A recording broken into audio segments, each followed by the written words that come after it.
রাত 1টা বাজে আর আমি এখনো পর্যন্ত ছাদে দাঁড়িয়ে আছি। কেন জানি আজকে আর রুমে যেতে মন চাচ্ছে না। রাতের এই পরিবেশটা অনেক ভালো লাগছে, কিন্তু আমার মনের ভিতর কাল বৈশাখী ঝড় বয়ে যাচ্ছে। নিজের মনের কষ্টটা আজ কাউকে বলতে পারছি না। হঠাৎ পিছন থেকে কে যেন ডাক দিল। চোখের পানিগুলো মুছে পিছনে তাকিয়ে দেখে আব্বু দাঁড়িয়ে আছে। আব্বু আমার সামনে এসে বলতে লাগলো, নিলয়, তুই এখন এখানে দাঁড়িয়ে আছিস কেন? যা, তোর রুমে যা। মেয়েটা সেই কখন থেকে তোর রুমে একা বসে আছে।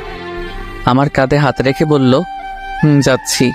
আমি যেই আসতে যাব আব্বু আবার বলল, দেখ বাবা, মেয়েটা অনেক ভালো, ও তোকে অনেক সুখে রাখবে। আমি কিছু বললাম না, কারণ কিছু বলার মতো ভাষা নেই। তাই একটা শুকনো হাসি দিয়ে ছাদ থেকে নেমে রুমে চলে আসলাম। দরজার সামনে দাঁড়িয়ে আছি আর ভাবছি আজকে কি থেকে কি হয়ে গেল।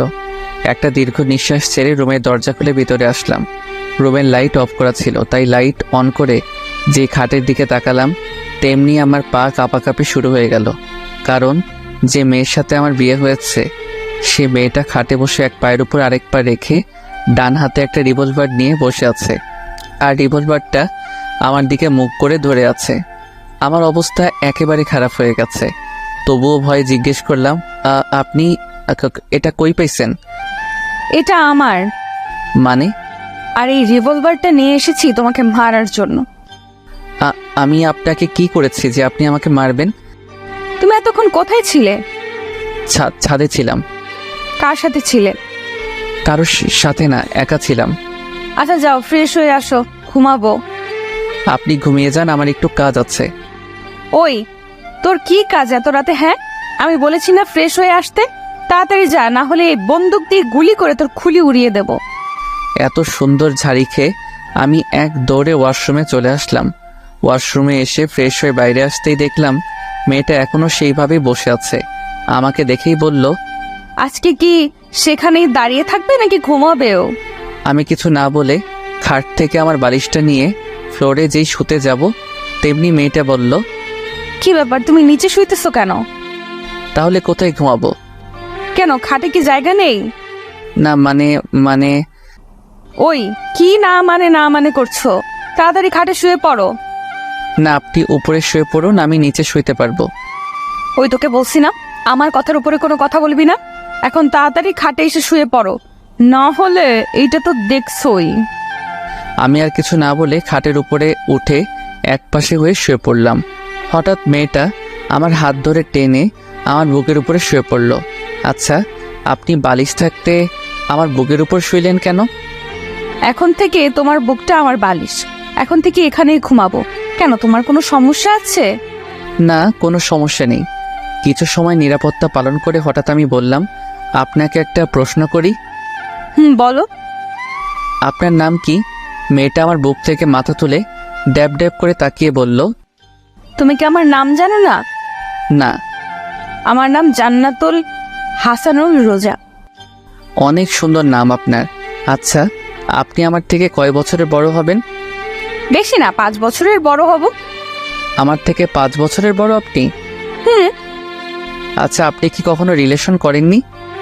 না, ইসলাম ধর্মে বলা হয়েছে প্রত্যেক মেয়ের উচিত শুধু তার স্বামীকে ভালোবাসার। তাই আমি কোনো রিলেশনে জড়াইনি। আর একটা কথা, আমাকে আপনি বলবা না, তুমি করে বলবা, ঠিক আছে?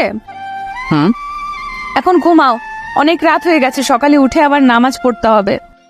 এ কথা বলে আবার বুকে মাথা রেখে শুয়ে পড়ল। রোজা আমার বুকে মাথা রেখে ঘুমিয়ে পড়ল। অল্প কিছু সময়ের মধ্যে আমিও ঘুমিয়ে পড়লাম।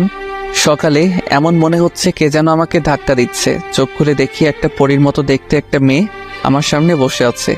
আমার ঘুম যেন 1 সেকেন্ডের মধ্যে হাওয়া হয়ে গেল। হঠাৎ রোজা বলল, এই কি হলো, এমন ড্যাব ড্যাব করে কি দেখছো? না মানে এত সকালে ডাক দিলেন কেন? এখন উঠে তাড়াতাড়ি গোসল করে মসজিদে নামাজ পড়তে যাও। এত সকালে কেউ গোসল করে নাকি? রোজা খাটের কর্নার থেকে বন্দুকটা নিয়ে আমার মাথায় ধরে বলল, কি বললি, আবার বল তো। কি? আমি কি বললাম? আমি যাচ্ছি গোসল করে নামাজ পড়তে। খাট থেকে নেমে দৌড়ে ওয়াশরুমে চলে আসলাম। ফ্রেশ হয়ে মসজিদে নামাজ পড়তে চলে আসলাম। নামাজ পড়ে মসজিদ থেকে বের হলাম। বাইরে পরিবেশটা অনেক ভালো লাগছে। আজকে অনেক দিন পর আবার ফজরের নামাজ পড়লাম। বেশি দেরি না করে বাসায় চলে আসলাম, কারণ আমার অনেক ঘুম পাচ্ছে। বাসায় এসে দেখলাম রোজা মাত্র নামাজ শেষ করলো। আমাকে দেখে বলল, তুমি একটু বসো, আমি জামাটা পাল্টে নেই, তারপর দুজনে একসাথে জগিং করতে যাব। কি? আমি কোথাও যেতে পারবো না, আমি এখন ঘুমাবো। আপনার যদি কোথাও যেতে মনে চায় আপনি যেতে পারেন। ঠিক আছে জানদু, তুমি একটু অপেক্ষা করো, আমি ড্রেস চেঞ্জ করে আসি, তারপর তোমাকে দেখছি। আমিও আর বসে না থেকে শুয়ে পড়লাম। হঠাৎ রোজা ওয়াশরুম থেকে বের হয়ে দেখলো আমি শুয়ে পড়ছি। ও আর কোনো কথা না বলে খাটের কর্নার থেকে রিভলভারটা নিয়ে আমার পেটে খোঁচা দিচ্ছে।